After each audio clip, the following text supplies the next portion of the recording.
Bienvenidos. Asociación. Para mí es un gran gusto presentar a la doctora Kelly Márquez.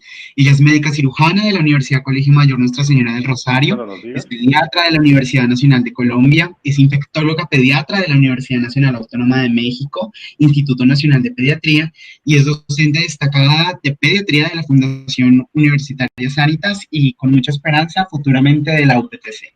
Doctora Kelly, bienvenida. Muchas gracias. Y quiero presentar al doctor Abel Valderrama Cisneros. Él es, ya es de nacionalidad colombiana, ¿cierto, Kelly? Es mexicano. No, él se niega. Él es mexicano hasta la muerte. Molestándolo. Médico cirujano de la Universidad Nacional Autónoma de México, especialista en pediatría de la Universidad Autónoma de México, especialista en neurología de la Universidad Nacional Autónoma de México y es máster en oncología neurológica de la Universidad Cardenal Herrera de Valencia, España. Bienvenidos nuevamente a disfrutar de este espacio. Los micrófonos y el auditorio es todo suyo. Muchas gracias. Bienvenidos. Muchas gracias por la presentación. Gracias. Ahí apaga tu micrófono. ¿Están escuchando? Si se escucha perfectamente. Los estamos escuchando. Bueno, muchas gracias por la presentación. Gracias por la invitación. Obviamente, es para nosotros un gusto, un placer estar aquí. Vamos a empezar a hacer, como siempre intentamos hacerlo, una explicación, una ponencia que sea, dinámica, que sea relajada, que sea con casos clínicos. Una de las cosas que hicimos nosotros era pues ponerle un título a la charla, y es algo que decíamos que tanto Kelly como yo estamos muy de acuerdo, o siempre nos causa mucha curiosidad el hecho de que siempre, independientemente, compañeros pediatras, compañeros neuropediatras, e inclusive compañeros a veces infectólogos, pueden llegar a decir que el manejo a veces inicial de cualquier infección ante un manejo empírico sea ceftriaxona, vancomicina y, ¿por qué no?, aciclovir. Entonces, esto a veces nos parece un poco una cosa que dice como para que te sientas seguro, o sea, como una cajita feliz, tú cúbrelo y después averiguas, ¿no? Y a veces que los microorganismos se ríen como He-Man de nuestros manejos, ¿no? Entonces, un mensaje, independientemente de la broma, es que nosotros debemos hacer siempre cosas dirigidas y también fundamentadas con la clínica.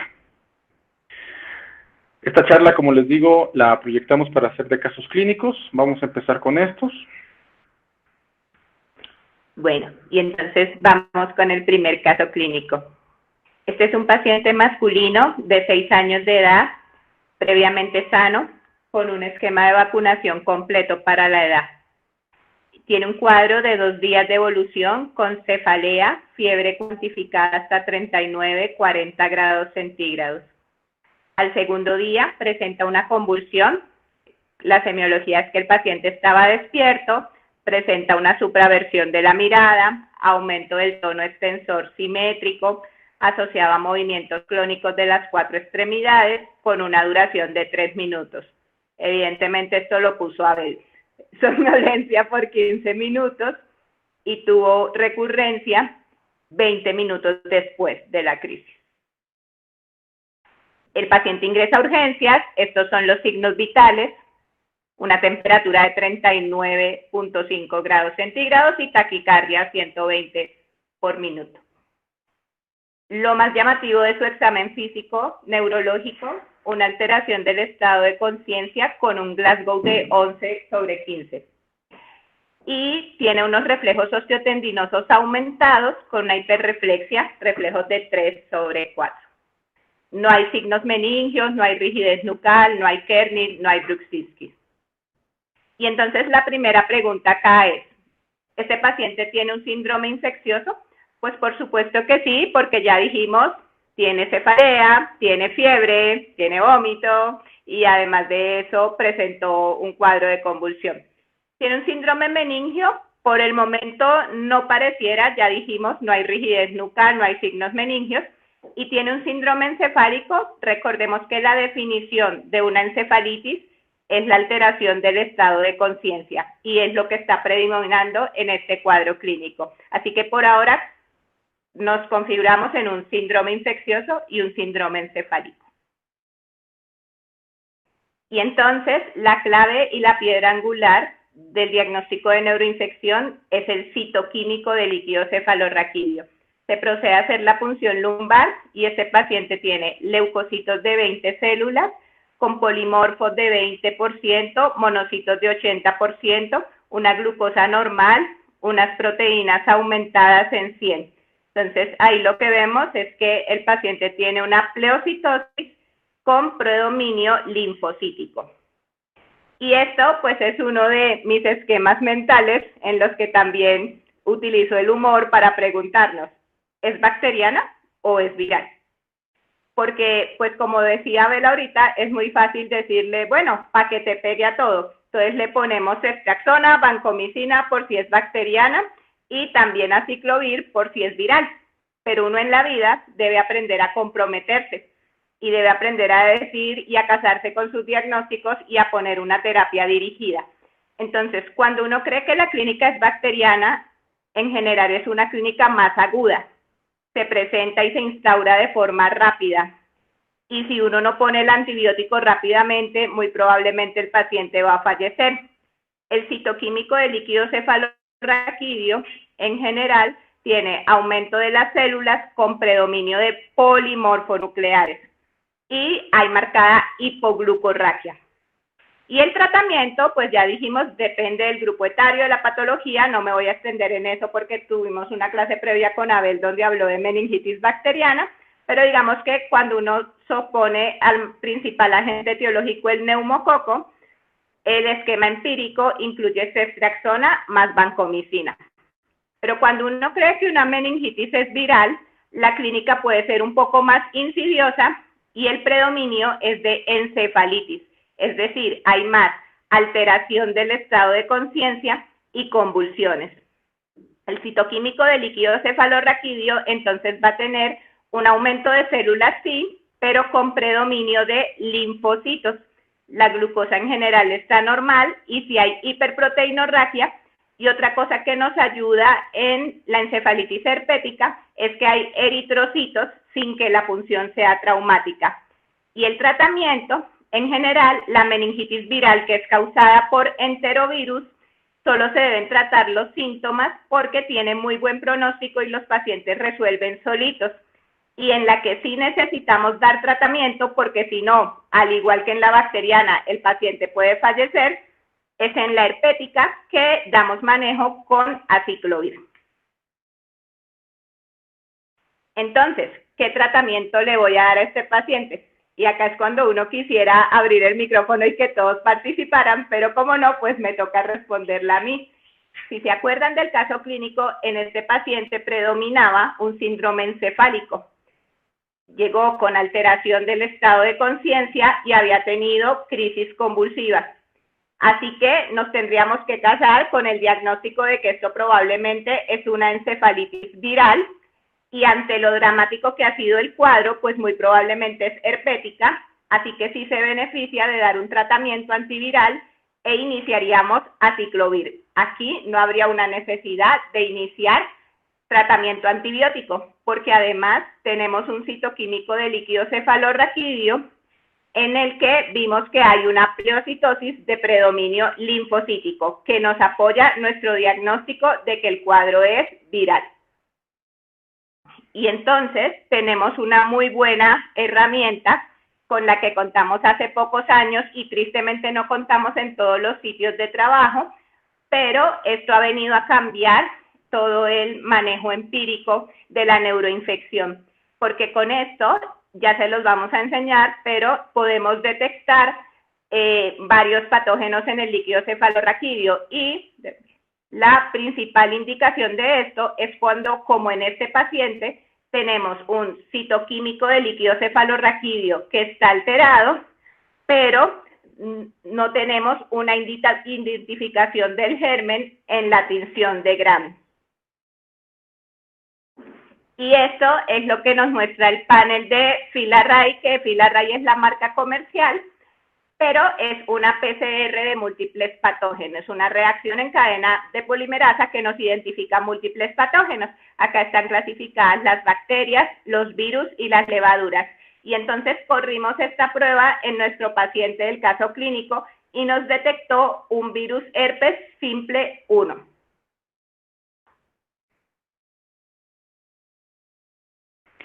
Y bueno, continuando con el caso, ¿cómo evolucionó el paciente? El paciente presentó crisis focales localizadas en el hemicuerpo izquierdo, número de 5 en menos de 24 horas y las últimas 2 sin recuperación del estado de conciencia. Hay que tomar en cuenta, y otra consideración especial en el síndrome encefálico es la persistencia de los cambios del estado de conciencia, como habíamos comentado, para arriba o para abajo, quiero decir, o hiperactivos, agresivos o muy somnolentos durante más de 24 horas, ¿no?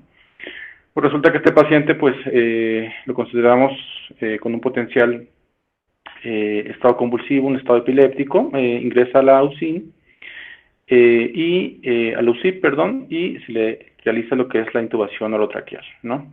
Y se le impregnó, que no es tema de la charla, pero se le impregnó con una dosis de fenitoína de 20 miligramos por kilo, que es la dosis que ha reportado junto al Keppra o levetiracetam a 60 miligramos y el ácido valproico a 40 miligramos por kilo, el manejo de un estado o el manejo en crisis convulsivas que no se den sobre todo a la administración de benzodiazepinas. Aquí les solicitamos una neuroimagen, vamos a verla. Vamos a empezar de izquierda hacia derecha. Tenemos primero una secuencia FLAIR en un corte coronal, una secuencia de difusión en un corte axial a nivel del mesencéfalo, ahí se ve como el Mickey Mouse, y un T1 con contraste en corte axial. Vean cómo a nivel de la región insular del lado derecho se observa un cambio en la señal, en la intensidad. Vean cómo compromete pues la ínsula y la parte interna del lóbulo temporal, cómo hay una restricción franca a este nivel. Y cuando aplicamos el contraste, vemos que la ínsula marca, ¿no? Entonces hay una afectación, y esto es algo que lo hacemos obviamente con la intención académica, y podemos decir que, aunque no es, por así decirlo, patognomónica exclusiva, pero sí una de las características de una infección por herpes tiene repercusión a nivel del temporal. Y bueno, vamos a hablar un poquito sobre la fisiopatogenia.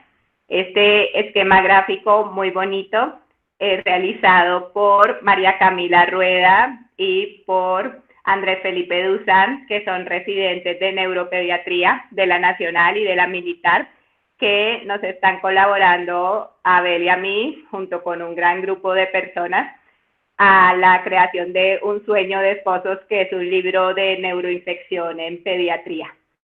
Y entonces, como la gran mayoría de los virus resulta que ingresan a través de la mucosa oral y nasal, específicamente, pues este virus va a ingresar a través del nervio olfatorio, del trigémino, y se puede quedar latente, como todos los virus herpes, así que uno pudiese tener reactivación.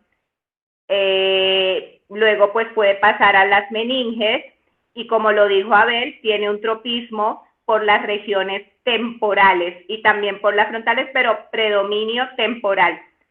Otra forma en la que el virus puede llegar es a través de diseminación hematógena, y también, como lo había dicho, porque el virus se puede quedar dormidito y luego tener procesos de reactivación.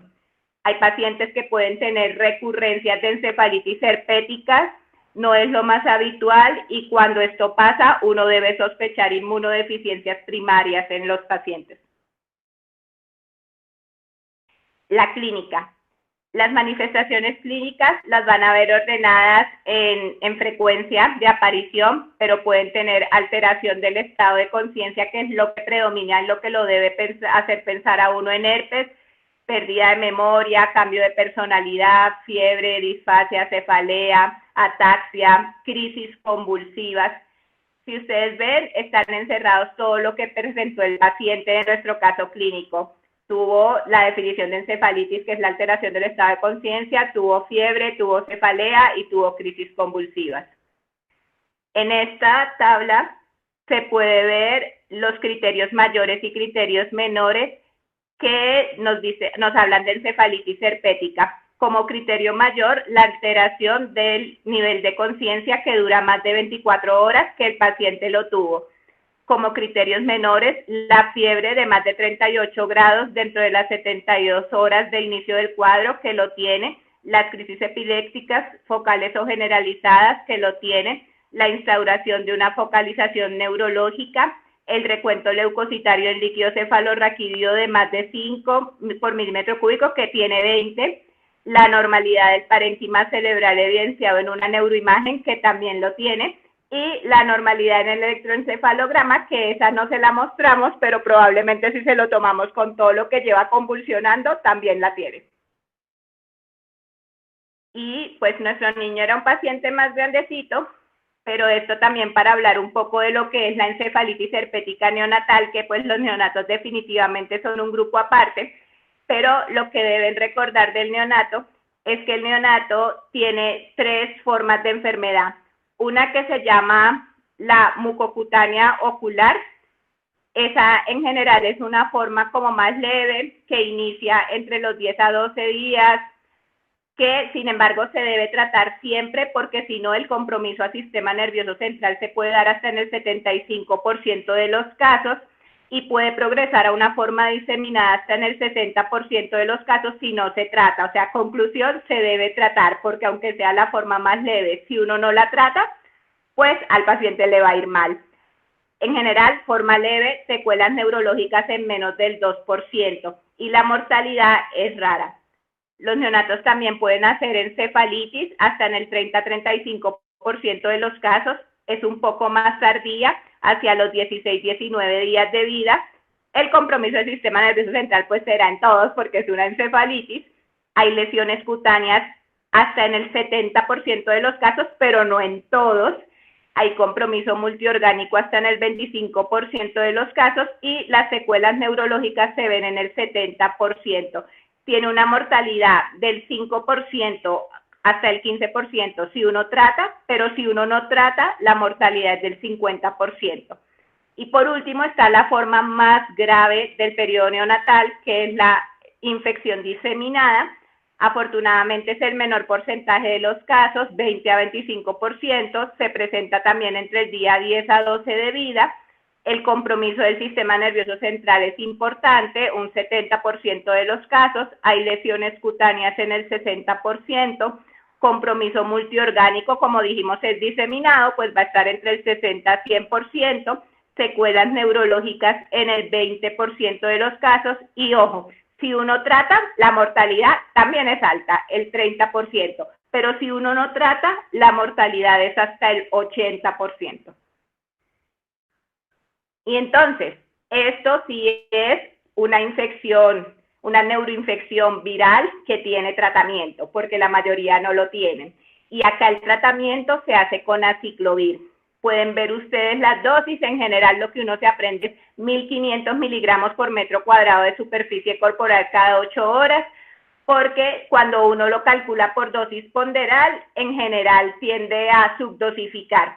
Otra cosa importante que debe quedar es que el tiempo son 21 días y todo el tiempo se da por vía endovenosa. Y lo que uno debe hacer es que cuando termina las 3 semanas, debe repetir la punción lumbar y tomar una nueva PCR para herpes. Si esa nueva PCR continúa positiva, debe extender el tratamiento hasta 28 días totales.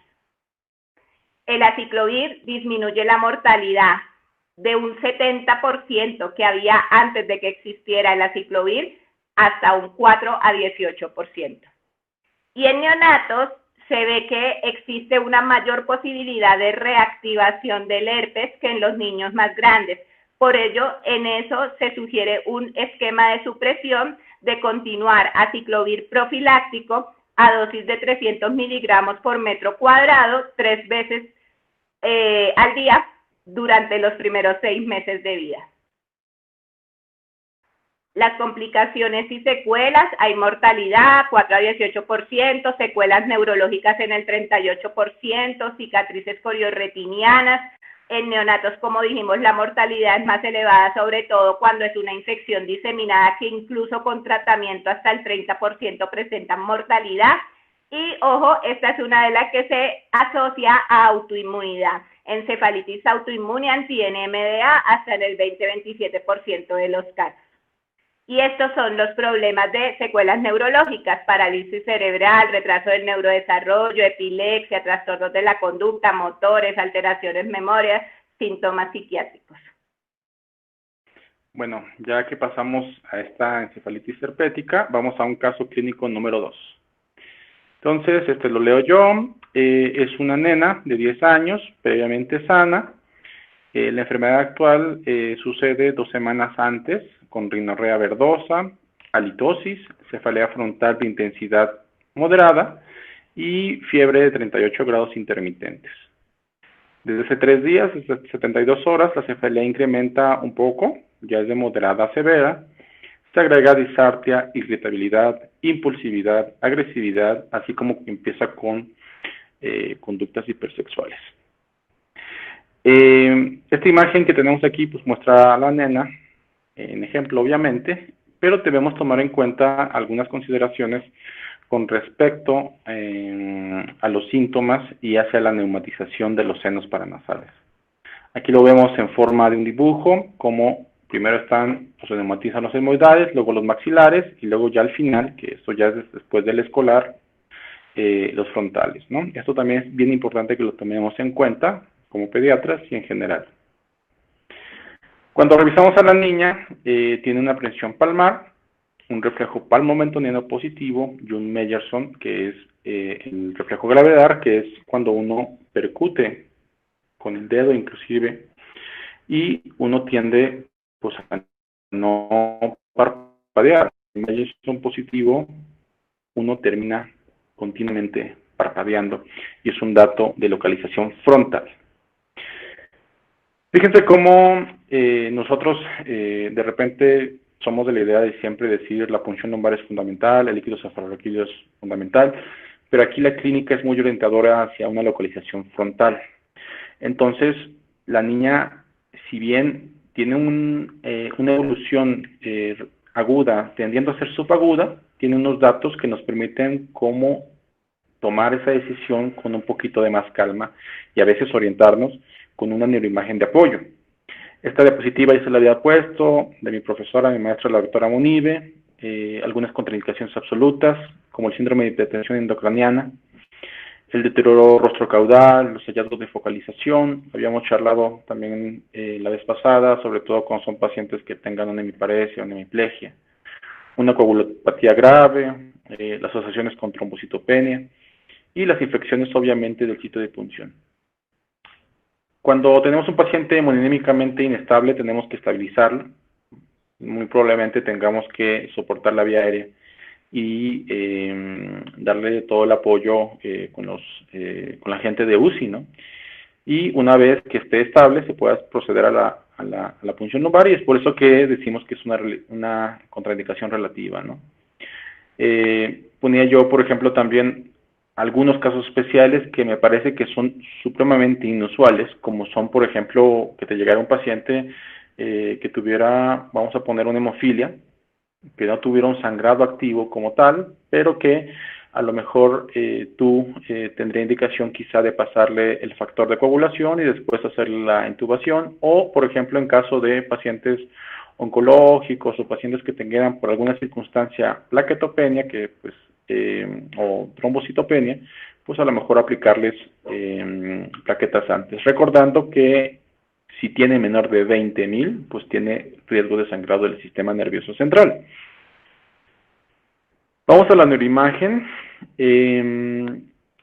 Las indicaciones siempre es que sospeches algo a través de la clínica y integres lo que son los síndromes en este caso el meningio, el de cráneo hipertensivo, en este caso el de hipertensión endocraniana, signos de focalización, y siempre se debe descartar herniación o, vaya, una masa que definitivamente interrumpa lo que es la ley de Monroe-Kelly, que habla de los 3 espacios, y que te diga que debes irte con cuidado, ¿no? Esta es una imagen muy típica. Aquí le tomamos resonancia de izquierda a derecha. Más o menos estamos al mismo nivel. Estamos con una secuencia T1, un T2 y una secuencia de difusión. Como podemos observar, una imagen localizada a nivel frontal, con una imagen en halo que refuerza a través del medio de contraste. A veces nos preguntan por qué, o a veces se les hace complejo a la gente que no está acostumbrada a leer estudios, el por qué leemos todos en secuencias, ¿no? Y hay veces que también a los neurólogos nos gusta leer en T2 FLAIR, pero cada una de estas secuencias nos dan información diferente, ¿no? En este caso, algo que está muy relacionado con edema, zonas de lesiones agudas, desmielinizantes, inflamatorias. En este caso es el T2, que es la imagen, digámoslo así, negativa, donde la sustancia blanca o la mielina es negra, la sustancia gris es más clara y el líquido se ve blanco. Ahí pueden ver la cantidad de edema que hay alrededor de esta lesión. Obviamente la lesión es la lesión de un absceso cerebral y cómo existe también cierto grado de restricción perilesional. Entonces vamos a la parte de antibiótico para no meterme en el tema de Kelly. Se realiza la pregunta que según estos hallazgos imagenológicos, clínicos y todos, ¿cuál sería el tratamiento, no? Y entonces, Kelly. Bueno, entonces la infecto puede ser tan fácil o tan difícil como ustedes la quieran hacer. Y a mí me gusta hacerla ver fácil. Y entonces ustedes tienen que pensar en qué tenía su paciente. Primero, es una niña que tenía un cuadro subagudo que a ustedes les sugería una sinusitis. Y como les decía Abel, la localización pues frontal. Además, ya tienen una imagen que les muestra que esto es un absceso cerebral de localización frontal y el origen más probable es una sinusitis. Entonces vamos a pensar en cuáles son los gérmenes que están involucrados en una sinusitis, que serán el neumococo, el Haemophilus influenza, la moraxela y por supuesto en todo donde esté metido la pus, pues el estafilococo aureus. Y además, pues uno, como ya esto es una sinusitis subaguda, podría pensar que acá también hay anaerobios. Entonces, la opción que nos cubre a estos primeros gérmenes que les hablé, causantes de sinusitis, más el estafilococo aureus, más los anaerobios, sería ceftriaxona, más vancomicina, más metronidazol. En general, estos son esquemas antibióticos que llevamos a entre 4 y 6 semanas. La cobertura de anaerobios la solemos quitar antes, a las 2 semanas, pero es importantísimo que uno acá llame a mi neurocirujano y que le hagan un drenaje, porque pus que no se drena no mejora por más antibióticos que uno ponga.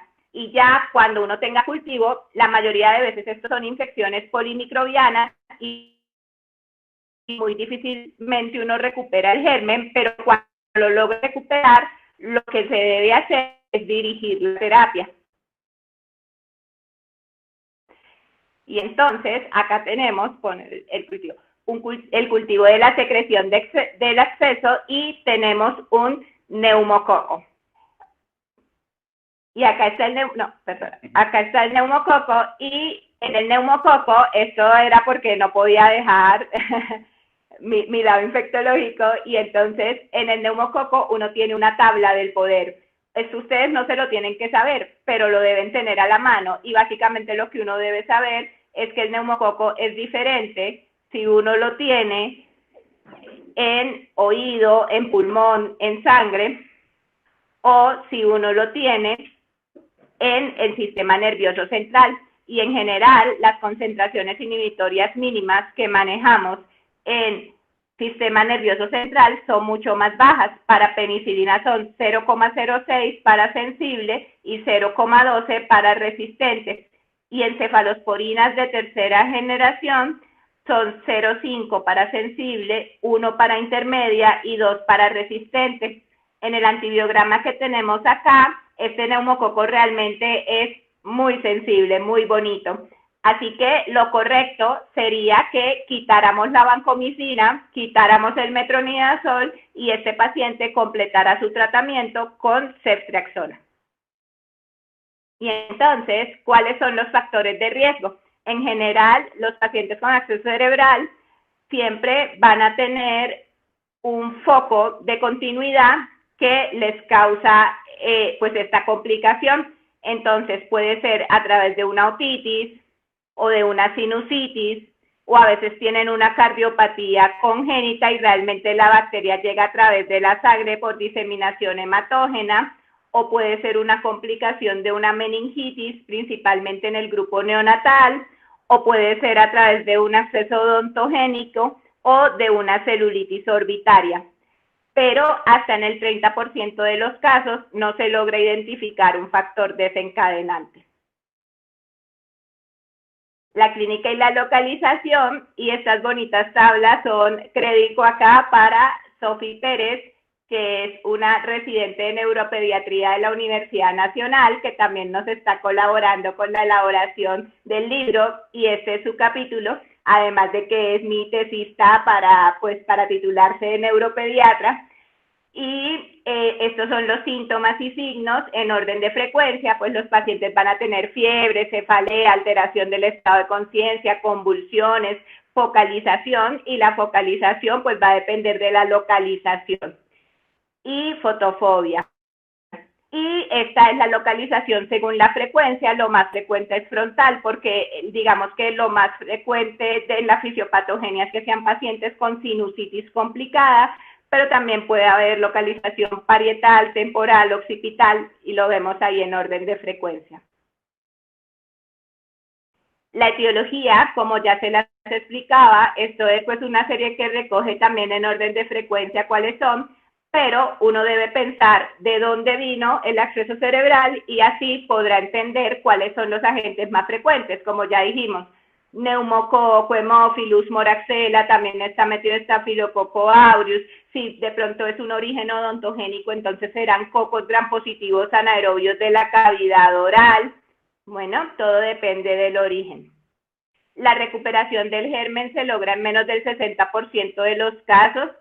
En el periodo neonatal es una complicación de la meningitis y se asocia mucho a este germen, que es un bacilo gram negativo, que es el Citrobacter. Hasta el 50% cursan con esta complicación, en E. coli el 25%, en Proteus y en Serratia el 12.5%. Recordemos que en los neonatos la meningitis, uno de los agentes etiológicos más frecuentes es el bacilo gram negativo, porque ocurre por el paso del canal del parto y son gérmenes por los que está colonizada la mamá. Entonces acá es un poco distinto, y en ellos digamos que esa meningitis por bacilos gram negativos tiene más frecuencia de complicarse con acceso cerebral. El tratamiento antibiótico, entonces, como les decía, pues uno piensa en el germen y pone el antibiótico. Así que incluirá ceftriaxona, vancomicina, metronidazol, pero dirigimos con cultivo. Otra forma de hacerlo es incluir meropenem para incluir bacilos gram negativos y anaerobios, con vancomicina o con linezolid, pero pues es uno, digamos que acá el problema suele no ser tanto del antibiótico, sino de la falta de drenaje. Si ustedes tienen un paciente con esta patología que no mejora, antes de pensar en tengo que cambiar el antibiótico y ponerle pulpos cósmicos, meropenem, linezolid, pues tengo que pensar en ¿será que me está haciendo falta drenarlo? Y para el egreso, pues también se puede pensar en trimetoprim sulfa como una opción terapéutica. Aunque en general estos pacientes completan las 4 a 6 semanas antibióticas endovenosa, pero cada vez tratamos más de que se puedan ir a su casa terminando el antibiótico oral para evitar las infecciones asociadas a la atención en salud. Bueno, ahora vamos con el caso clínico 3. Ya vimos herpes, ya vimos un caso de absceso cerebral. Vamos al caso número 3. Esta es una nena también de 10 años, con 3 semanas de cefalea. Ojo, que aquí vamos a hacer una acotación importante con respecto al abordaje de la cefalea con fiebre de 39 grados. Un día con disartria, imposibilidad para la mirada lateral, el examen físico, ella está disátrica, tiene un papiledema bilateral, ojo, lleva 3 semanas, y tiene una parálisis del sexto nervio craneal. Además de eso, tiene un compromiso de pares bajos, tiene reflejo nauseoso abolido.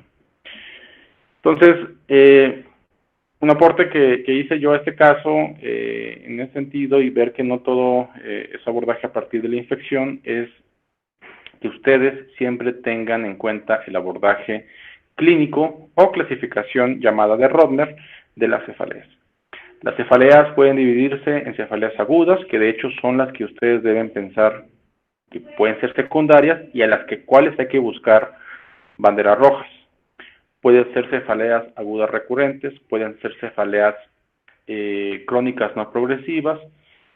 Estos últimos 2 patrones son las clásicas cefaleas que son primarias y los patrones que son crónico-progresivos, que te incluyen la presencia de una alteración de la teoría de Monroe-Kelly, como pueden ser los tumores, y los patrones mixtos. Entonces, bien importante que conozcan esta clasificación. No se aprendan como tal que las cefaleas son primarias, secundarias y otras. Eso tiene un detalle y una clasificación internacional de cefaleas, una sociedad así, pero lo más importante es que lo enfoquen de esta manera. En este caso es una cefalea aguda, y si lo agarramos un poquito más detallado es de aguda a subaguda. Yo creo que algo que no enseñamos en pediatría, para nosotros es fundamental, pero yo creo que yo aprendí a ver fondo de ojo hasta que estuve en neuro.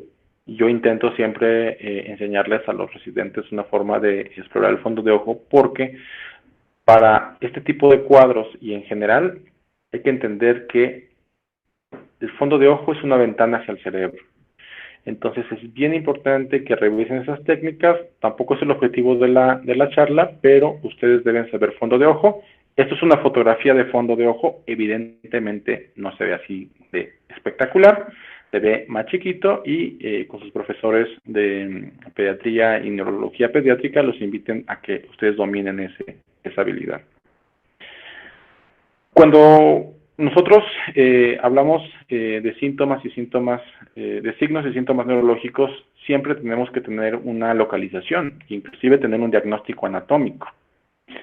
Y es aquí donde a veces entramos al terreno de, ay, eso es brujería, quién sabe dónde está, y está complicado. No, la realidad es que debemos saber que, bueno, los movimientos oculares tienen varios componentes, pero la parte motora está relacionada con los músculos extraoculares. Y esos músculos extraoculares, casi todos se encuentran a nivel mesencefálico, excepto, bueno, sí está a nivel mesencefálico, pero un poquito más abajo es el sexto par craneal, que el sexto par craneal nos da la mirada lateral externa, ¿no? O el núcleo que llamamos, el nervio que llamamos patético, ¿no? Entonces, el que está afectado en este paciente es este músculo. Vean cómo aquí está el mesencéfalo, eso es muy esquemático, no me interesa que vean los colores, pero ve cómo está el tercero, el cuarto, y un poquito más abajo está el sexto. Vamos a la neuroimagen, y fíjense cómo, bueno, acá una cuestión, la neuroimagen con contraste siempre se debe empezar a leer desde el T1. Veamos cómo tenemos otra vez esta imagen como de un Mickey Mouse, un poquito más baja. Vean cómo tiene un punto que se está reforzando, porque finalmente hay un proceso inflamatorio infeccioso que está vulnerando la barrera hematoencefálica, y hay un reforzamiento también aquí muy marcado a nivel mesencefálico, perimesencefálico. Y como tal, aunque no es tan marcado, sí un reforzamiento de las meninges a nivel de la base. Sabemos que estamos en la base porque miren, aquí están la zona del bulbo olfatorio, los giros en H. Aquí tendríamos como tal el quiasma óptico, inclusive aquí se llega a ver lo que es la hipófisis y las flechas que, bueno, están mencionando el caso, ¿no? Ahora, pues aquí la pregunta es, con los hallazgos, la clínica, ¿cuál es el diagnóstico de nosotros, ¿no? Entonces tenemos estas posibilidades.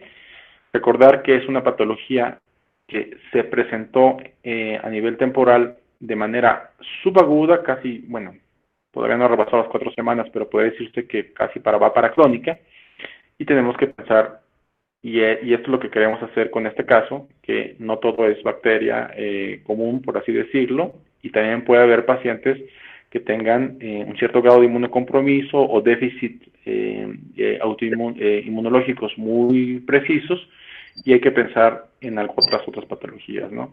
Entonces aquí, ¿cuál sería? La A y la B son ciertas, ¿no? Porque afecta a las bases y puede ser tanto una TB meningia como una TB por hongos. Meningitis. Perdón, una meningitis por hongos, perdón. 5 minutos, doctores. Muy amable. Es trampa porque empezamos tarde. Bueno, entonces, se hizo un citoquímico de líquido cefalorraquídeo y tiene unos leucocitos de 120 con polimorfos de 30%, monocitos del 70% y una glucosa de 35. Entonces, si ustedes ven, hay una pleocitosis de predominio linfocítico. Todas las tinciones son negativas. Con este citoquímico, lo que queremos, como lo había dicho Abel, es decir, es una meningitis subaguda con un citoquímico que tiene pleocitosis de predominio linfocítico e hipoglucorraquia. Acá no debemos pensar en una meningitis bacteriana, porque si fuera bacteriana, ya el niño estaría muerto si no le hubiéramos iniciado antibiótico. Así que acá usted difiere al inicio de antibiótico, piense en que esto o es tuberculosis o es hongo y estudia a su paciente. Esto para mostrar la incidencia de tuberculosis en el mundo. Recordar que en Colombia estamos con una incidencia de 25 por 100.000 casos, que es una prevalencia intermedia. Esto para mostrar la tasa de incidencia de tuberculosis por año en Colombia entre el 2008 al 2018. En general los mantenemos en esa tasa entre 20 a 25 por 100.000 habitantes. Esto para mostrar que la mayoría de tuberculosis en nuestro país y en general en el mundo son formas pulmonares en el 82%, extrapulmonares son el 17%, pero de esas que son extrapulmonares, pleurales son el 42%, meningia el 17% y ganglionar el 15%. Esto para mostrar cómo definitivamente el riesgo de hacer infección diseminada por tuberculosis es mayor entre más pequeño sea el niño. Entonces, la infección diseminada por tuberculosis es mayor en los niños menores de 2 años de edad. Estas tablas bonitas son cortesía de Ana María Rubiano, es una pediatra de Sanitas que también nos está ayudando con el libro, muy querida por mí, y esto es para mostrar que la clínica puede ser cualquier cosa. Los pacientes presentan fiebre, cefalea, irritación meningia, somnolencia, pero la clave es que son clínicas que son subagudas. Y podemos clasificarlos en 3 estadios. Una parte en la que es más una parte infecciosa con fiebre, cefalea, vómito. Otro estadio 2 en la que ya empiezan a tener signos meningios y afección de pares craneales, como nuestra paciente del caso clínico. Y un estadio 3 donde ya el paciente tiene alteración del estado de conciencia, coma y muerte.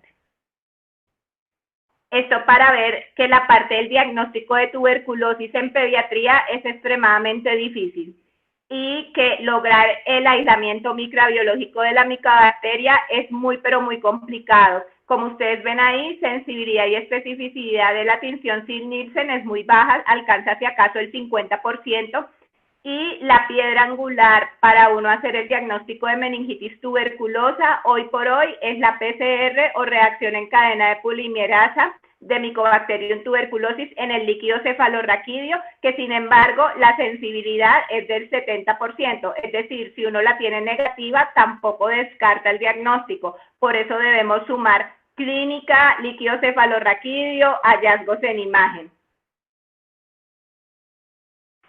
Este ya es una imagen que es tomada de un libro un poquito ya viejito. Este es un paciente ya en la fase de secuelas. Podemos ver una resonancia donde, si ustedes me preguntan dónde está como tal la sustancia blanca, no se diferencia. Vean cómo ya tiene una dilatación de los ventrículos, una colpocefalia, un compromiso de la parte ya medial del temporal en su cara media, la parte del hipocampo, la parte singular afectada, ¿no? Obviamente estamos ya entre el daño.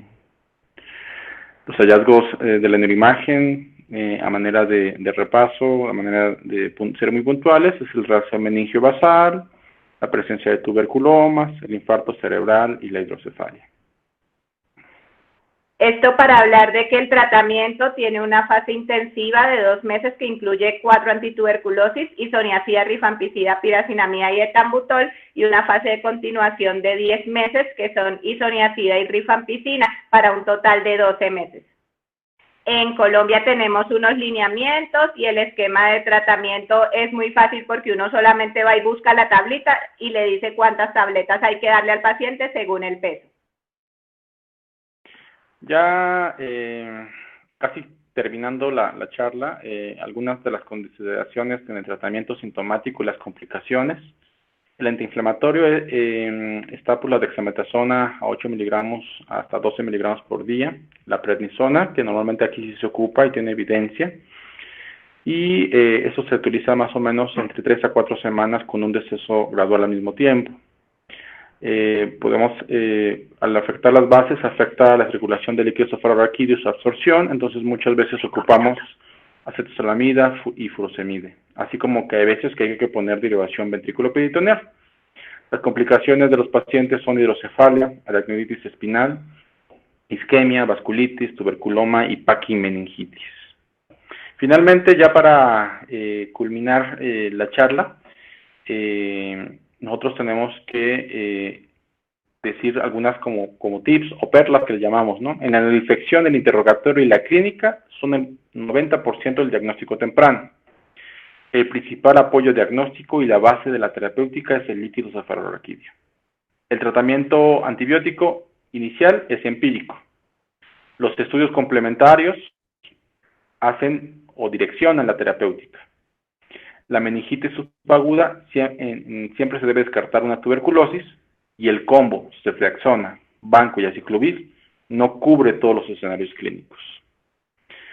Los invitamos a este apoyo que le doy a mi esposa a esta nueva aventura de seguirnos a través de las redes sociales en Infectología para Pediatras. Pronto habrá unas neurocápsulas o una diversión con neuronas. Allí están los canales, InfectoPed, el grupo que es Infectología para Pediatras, y en Instagram, infecto_pet. Muchísimas gracias.